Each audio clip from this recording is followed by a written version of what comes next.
Welcome to the Stories Told podcast. This is episode 114. One Good Thing at a Time.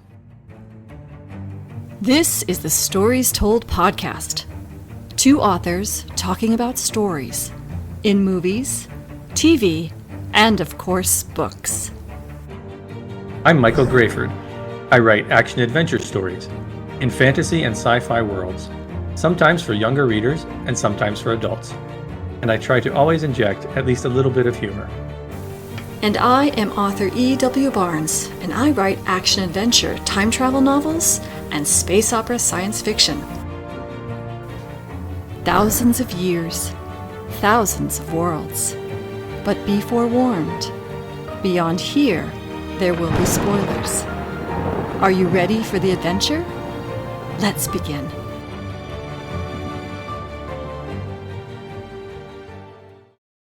Welcome back to the Stories Told podcast. I'm author E.W. Barnes, and with me is author Michael Grayford. And today we're talking about the story told in the movie Thunderbolts. And there will be spoilers in this discussion. So if you haven't seen the movie yet and don't want to hear what happens, I suggest stepping out of this podcast, go to our playlist, find another podcast to listen to. There are a lot of fun ones that you can choose from, and come back after you've seen the movie. How are you doing today, Mike? Wonderful. How are you? I'm doing well, thank you. And what's new in your writing world? Progressing very slowly on Zara book 3. Still in the, figuring things out phase. It's almost pre-outlining phase, I would call it at this point. I've started rereading some of the stories from the Arabian Night books or tales. Fun. Take inspiration from there. Like the first story, I got a lot. The first Zara story was a lot from the Arabian Nights, in particular the Aladdin story. The second book, The Wrath of Sekhmet, is more from Egyptian mythology.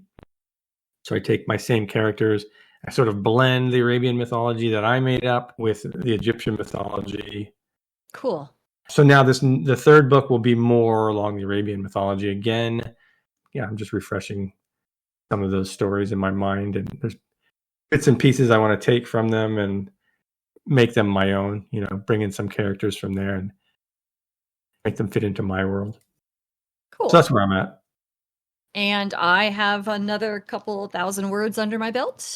Woo! And so I'm excited about that and working on, just all the things that go with the process. So I like to review blurbs on a regular basis to make sure that they still feel relevant and do that kind of stuff. So what else have I been doing? Marketing, a little bit more refinement of my marketing plan, trying to put together sort of a global marketing plan. We'll see how that goes. I'm not quite there yet, but I'm trying to wrap my head around it. So yeah, that's what's going on. It's all going good, all forward momentum. So I feel very good about that. Yeah, good. And what interesting stories have you come across lately in books, movies, or television besides rereading the Tales of the Arabian Nights? I watched this Apple TV Plus show called Schmigadoon. Have you heard of that? Okay. It's this weird show. It's about this couple who they got married, and then that now they're having some issues in the relationship, and they go on this retreat, this camp retreat, like out in the wilderness, and wander off and end up in this town called Schmigadoon. So it's like Brigadoon, except Schmigadoon. Which is this weird throwback town, and it's kind of a fantasy story because it's all a musical. Every episode is a musical, so it's very much it's totally like Brigadoon. Yeah. Have you seen Brigadoon? No, but I'm sure that's where they got it from. Yeah. Brigadoon's charming. So I'm not really into musicals, but it is nonetheless an entertaining show. It's very amusing. Good. Yeah, it's just a fun show. So if you do like musicals, it's definitely worth checking out. Okay. All right. I'll have to try that out. Yeah. And what have you been watching or reading? I'm still reading The Way of Kings, the first book in the Stormlight Archive. I did order and receive the fifth book, the name of which is escaping my mind right now. It is so big. And it is Wow. a hard copy, so it Yeah. doesn't match my paperback copies. It is gonna drive me crazy, but I'll make it a point of laughing at it every time I look at it. And then I also found on Amazon Prime a old TV series about remember the movie The Librarian? Yeah. And they made a TV series out of it, I Yeah. guess. The Librarians. Yeah, so Yeah. I found that. So I started watching that, and I thought that was kinda cute. It's a fun show. Yeah, so Actually, I started rebooting soon. Yeah, that's cool. We might have to talk about that show at some point. I think so far the first 2 episodes, it's cute. Did you ever You know, see it's a little Warehouse 13? I have, yes. Yeah, so it's similar idea, different, a little bit different tonally, but kind of the same. Yeah. So, So we yeah, might have to, that's yeah, what we I've might been have to watching. discuss one or both of those shows at some point. I think that's a good idea. It's been a long time since I saw Warehouse 13, and I think if memory serves, it stopped sort of in the middle, but I don't remember. No, it does have a conclusion. Okay. I think it was one of those things where they canceled it and then they did like a wrap up episode or something. Ah, okay, okay. Maybe, Alright, good. maybe. Alright. Yeah, we'll have to put that on the list, so cool. All So right. put both of those on the list, the librarians, and do we want maybe the original librarian Yeah, movies? Because I thought those were a lot of fun. yeah, yeah, definitely. Okay, I'm scribbling notes. Okay, cool. Librarian and Warehouse 13. Well, are you ready to talk about Thunderbolts? Yeah, let's talk Thunderbolts. Asterisk.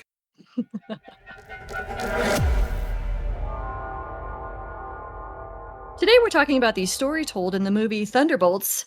And as a reminder, there will be spoilers in this conversation. So please feel free to turn off the podcast and come back later after you've seen the movie if you don't want to hear spoilers.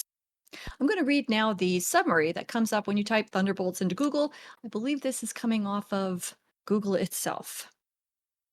Ensnared in a death trap, an unconventional team of anti heroes Yelena Belova, Bucky Barnes, Red Guardian, Ghost, Taskmaster, and John Walker embarks on a dangerous mission that forces them to confront the darkest corners of their past.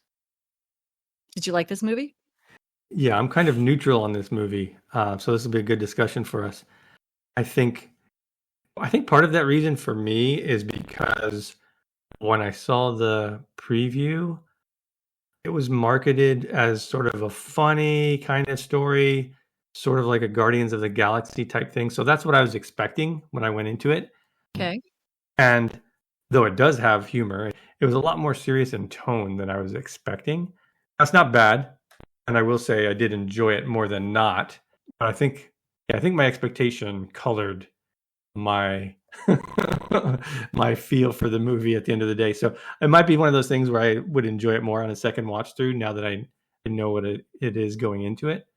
But there are a lot of good things in this movie, even though it was against what I was expecting. I kind of liked the darker tone and theme. It's a nice change, actually. It's something that sometimes is missing from Marvel movies. It wasn't bad, like from that perspective. I just kind of wish I had known what it was going into it. But I do like that it was more character focused, it seemed to me. Right? We get to see more of the character's background, in particular Yelena as a child, some of what she went through in her Black Widow organization, having to lure her friend out to be killed in front of her. That was pretty dark. We see like that Widow organization was quite disturbing. We get some of the background of why she was messed up, and they touch on her sister briefly. It's not about Black Widow anymore, but it sort of colors how she is in this story. Yeah. And I think that's good. I think bringing back those things is interesting, kind of carrying this into the future stories. I really liked the setup of the mystery of who this Bob character was and what he was doing there. Because it's like, this is just some random guy here. Why is he here? I really like that. Just kind of out of the blue in the middle of these people trying to kill each other. But that was fun. I like this foreshadowing of the void that they're going to face at the end of the story. Like what I just said with Yelena, right? She was feeling this void in her life, especially with the death of her sister. So it mirrors kind of what's to come at the end of the story. I think they do a good job with the themes in that way. I liked the idea of, again, when Yelena was younger, wanting to be the goalie of her soccer team, at least from her father's perspective, so that she could back up her team. Yeah. Then, of course, if they lost every game, it shows that ultimately she was a failure at that, possibly setting up the feeling of failure and hopelessness that she experiences toward the end of the movie when the Void character appears. Again, it's kind of setting up or foreshadowing what's to come, and those feelings that pervade this story. So I think they do actually a good job with a lot of that. Yeah. And then I liked at the end how the Thunderbolts all tried to save, people in the final act, right? When the buildings and the helicopters are falling out of the sky. It lets us see that they're not just killing machine monsters, but they're actually people who, they care about other people too. And maybe they could transform into heroic figures given the right opportunity. So I like the way that they did that. And I like that they're all willing to jump in and help out Bob ultimately, right? And the climax wasn't just about fighting and destruction, but it was about supporting this character who had it rough and was going through a rough time and needed that support. There's a lot here about, the darkness inside of ourselves and about mental illness, obviously, right? It's touching on deeper themes than a lot of other Marvel stories do, which I think was cool. So there's a lot to like here, but I'm more interested in hearing what you liked about it, because I know overall you liked it more than I did. So what aspects of the story did you like?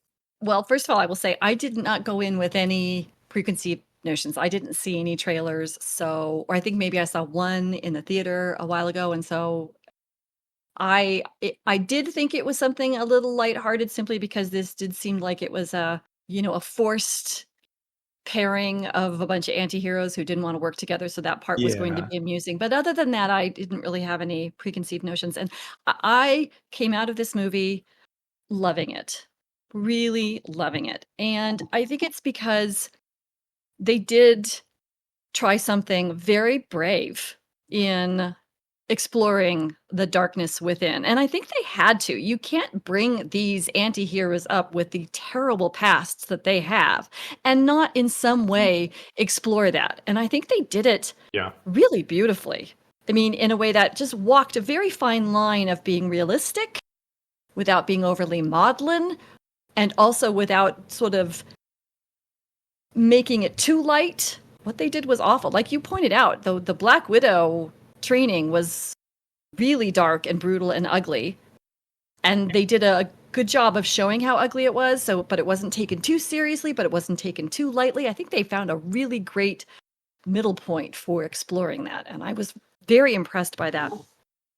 And the other thing that I think that the word that came to mind after the movie was over was, this was beautiful. And I know that maybe not makes sense to people, because it's like, wow, there's a lot of darkness in the movie, and this is going to sound nuts, so just stay with me. But this movie reminded me of a Rembrandt painting. One of the things that Rembrandt is famous for is having his main characters in this painting in light while everything is in darkness. And that's what this movie felt like to me, was that these characters all stepped out into the light, even though what was behind them was darkness. I loved the layers that they did with this. Again, you talked about Yelena foreshadowing the void, and they explored the darkness in these people's lives from both the absolutely on the ground personal level of Yelena's grief for her sister, and the darkness that she was experiencing because of the grief for her sister, and Red Guardian's grief that he didn't think he was a good enough father to be there for her when she was processing the loss of her sister, and all the rest of these characters, the small griefs that they experience. And then, of course, the enormity of the void itself taking over New York City. All of these different layers echoing each other, from the very personal to the big and epic. And then, to me, the thing that sort of shone the most was this idea that we first heard from Black Widow. I've got red on my ledger and I want to clear it. Well, she called it red, but these folks think of it as darkness. I've got darkness on my ledger and I want to clear it. And through the course of this movie, they each took incremental steps to clear the ledger in very small, personal, but profound ways. Like you said, going into the void to rescue Bob. The other things I really enjoyed is how realistic everything was, right? The interplay between these characters was realistic. Of course they weren't going to trust each other. Of course they weren't going to like each other. Of course their particular personality sets were going to be dominant as they tried to figure out how to function as a team. I thought that was a lot of fun. That's where the fun came from. And then at the end, when they're all, they're talking about the Avengers being trademarked and, there's all this stuff that they're dealing with that they don't know how to deal with, that you don't see the superheroes deal with, the everyday mundane stuff. You get to see these guys deal with it. I thought that was realistic and also fun. So it was peppered with the fun moments, if that's the right way of thinking about it. And I thought that was well done too. So yeah, I really enjoyed this movie. As a writer, what do you think you might improve in this movie? I think, let me hit small thing first. The first thing that struck me as I was watching, when they're all in this room and they're tasked with killing each other, they should have figured out they were being set up as soon as they knew they were after each other. It was so obvious that, to me, they all just looked incredibly stupid for continuing with their supposed missions. You're like, come on, you got to figure this out. And I think they could have. I think you could have had them, or at least Yelena, figure it out quickly, and then have them figure out what's going on and start working together, which also tied into the next thing, which was there's a visible timer for them being incinerated. Why would that be there? That doesn't make any sense. Why would there even be a timer in a situation, given that it was remotely triggered? I think you could have had it just as easily set up so they figure out what's going on. The room starts heating up. They realize, oh, we got to work together to get out of here, without having a kind of obvious setup for it and having them take so long to figure it out. I think that whole thing they could have been seen as all of them could have been seen as a lot more competent and intelligent in that scene than they were shown to be, in my opinion. So I would have done that. Yeah. I would have liked a refresher on who Ghost was. I was watching, I'm like, wait, is that the person from Ant-Man and the Wasp when he's like phasing in and out? Like, it was so long ago. I'm like, who was that? And that's who it was, obviously. But it had too much time had passed. I wanted a refresher on who that was. And also some character development. That character seemed like almost like an afterthought in this movie. Like, who is she? What does she want? What's her backstory? Why? I don't remember how much of that was explored in the Ant-Man movie. I don't remember a lot. So again, either refresh me on that or give her some character development in this movie, because I would have liked to have seen some more training with Bob learning his powers. It wasn't really necessary for the story, but he basically has no idea what he's doing, and then 5 minutes later, he's a master and a god. It's like some kind of training there would have been a little bit more believable in that scenario. Have a date pass or something. I don't know. That would have been. Again, these are things that aren't really necessary, but they did pull me out of the movie as I was watching it. Looking back on it, Bucky he was a senator or something. It didn't really seem to have an effect on anything. It's almost like they were setting that up in the previous movie and then they just kind of dropped it here. I don't know what that was about. I feel like I missed something. It didn't feel necessary. Maybe it was just to get him into this group. I don't know. It seemed like a weird thing to throw into, given his background and who he was, to have him then be in that position and then to be part of this team. I don't understand the reasoning for that. So I would have liked some more with that. Explain it or have it tie into the story better, or have some kind of more meaningful connection to the theme or something. It just felt lacking there. And when there's a moment where I think it was Red Guarding was like, he rushes to like hold up this wall that's going to fall on this girl. And then they all get there and they all work together to push over this chunk of wall. Like it was some big thing. The music is rising and it seemed kind of pointless. I mean, the person they were trying to save had already been saved long ago, and now they just feel the need to push this wall over. And also, flipping that wall over, they couldn't see on the other side. So maybe they were killing 10 other people who were on the other side of the wall. It was just a weird sequence. I wouldn't have done that. I mean, I know they were trying to get them all to work together, but they could have done something more meaningful there, actually protecting a group of people who were immediately at risk, as opposed to turning over a wall that was completely unnecessary at that point. So I'm not sure what they were going for. It was a strange sequence. I wouldn't have done it that way. I would have made it so that there were still people at risk. They had to work together to pull those people out and, make it a last minute thing or just about fall and they get all these people out. That would have made more sense to me. The biggest thing for me is something that maybe I don't think was an issue for you, but I wanted there to be a more consistent tone throughout. I going to be more serious, which it was. It was a darker movie ultimately, as we see, in the climax with the void and them having to face their darkness and, work with Bob to have him overcome his issue. I would have liked it to be more serious tone throughout. I think it kind of has a problem that some of the Marvel movies do for me, where it kind of bounces back and forth between something very serious and something silly. And I think in this movie in particular, they could have removed some of the silliness, still maintained some of the fun elements, and just had a more serious tone overall. I feel like Captain America Winter Soldier did that well, and maybe I'm misremembering this, but it seemed like they had a pretty good tone in that movie of, we're taking this seriously as like an espionage thriller kind of story, and it wasn't as goofy. Something like that would have worked better for this. Just taking it seriously, reduce some of the humor actually, and just, fully commit to the type of story that you're telling. For me, it would have worked better. I felt a bit of whiplash tonally with this story. Yeah, taking it more seriously. That's what I would have done. So those are things that I would do to improve it for me as a viewer. I don't know if it would improve it for anyone else. I agree with you, actually, on a lot of this. I'm going to start with what you just said about the tone, because I realized that one of the notes that I took, which I thought was a pacing issue, but now may be a tone issue. So I'll be interested in what you think after I talk about it. I agree. I think there was some pacing issues. I agree that the room thing, Yelena taking so long to figure out that they'd all been set up. I'm sitting there going, come on, figure it out, because I agree. It should have been faster, and nothing would have been taken away from the story by them figuring it out faster. They didn't need fight scene. So maybe every character, needed a certain amount of dialogue or a certain amount of time on screen in order to establish them. I don't know.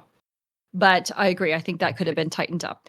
Another pacing issue that I noted was regarding the Red Guardian. The Red Guardian is frequently used for comic relief. Yeah. But I also felt like those moments where he stepped in to give comic relief slowed the pace down too much. It wasn't something fast and quippy. It was something slow and sort of slightly derailing. But now I'm kind of wondering if that's what you're talking about, is that trying to go to the light side where it needed to stay a little bit more serious. That's what I was picking up on with the Red Guardian.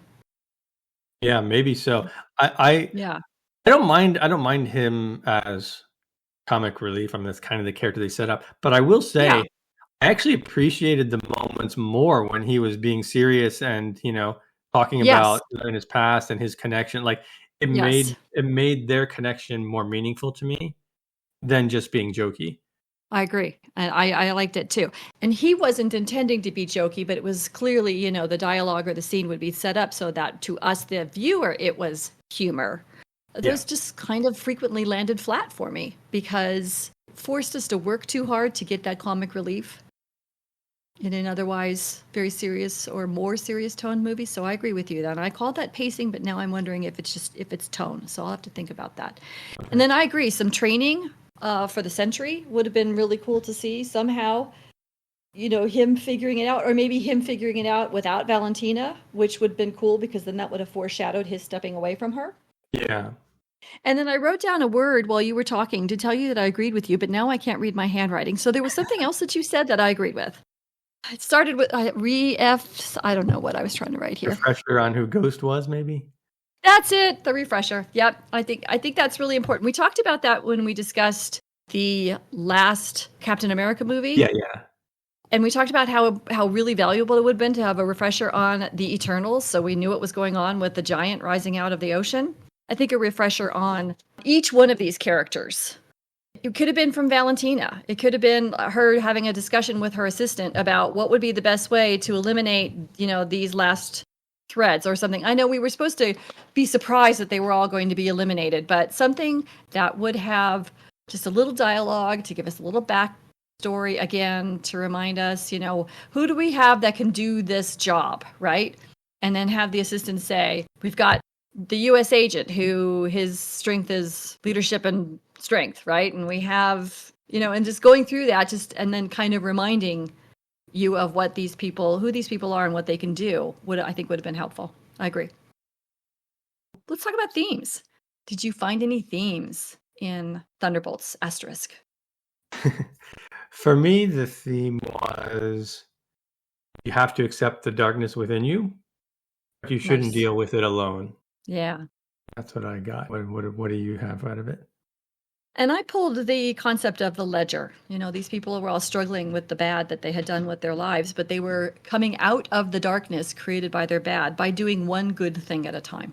Yeah. That's where I really enjoyed it. It was small things. It wasn't huge. It wasn't, Avenger level, save the earth kinds of things, even though it eventually got to that point. But they started with one good thing at a time to help each other.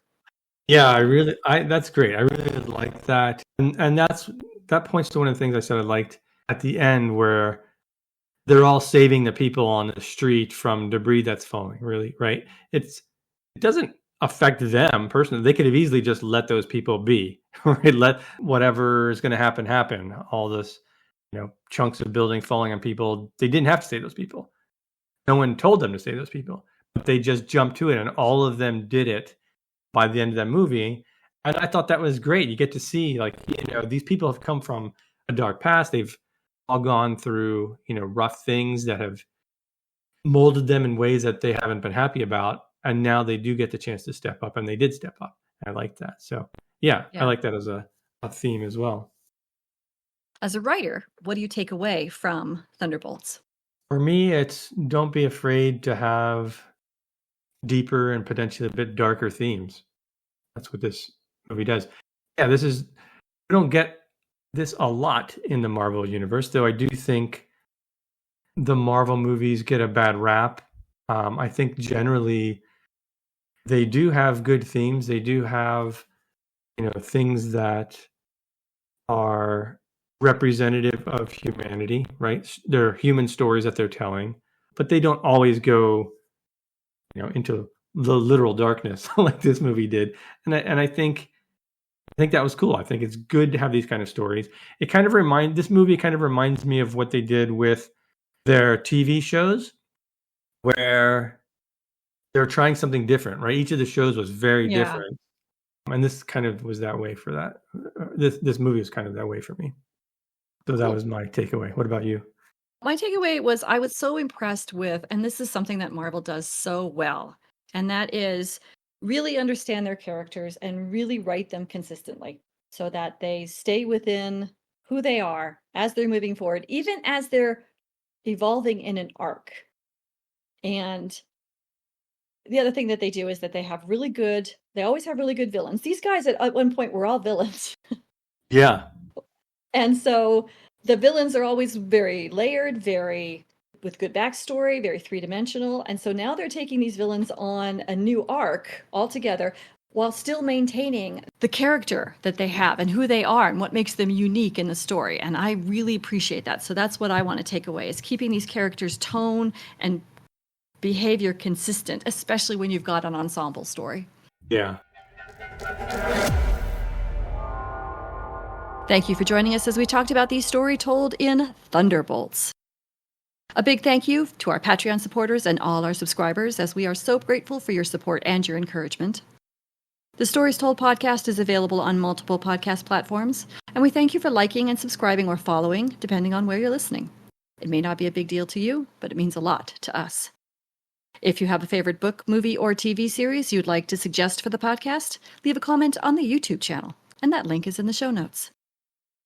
You can find Michael Grayford at michaelgrayford.com and E.W. Barnes at 1000years.com, and those links are also in the show notes. Join us next time as we talk about the story told in the latest season of Doctor Who. Thanks a lot, Mike. This was a lot of fun. Yeah, thank you. This was great. And we'll see you next time on the Stories Told podcast.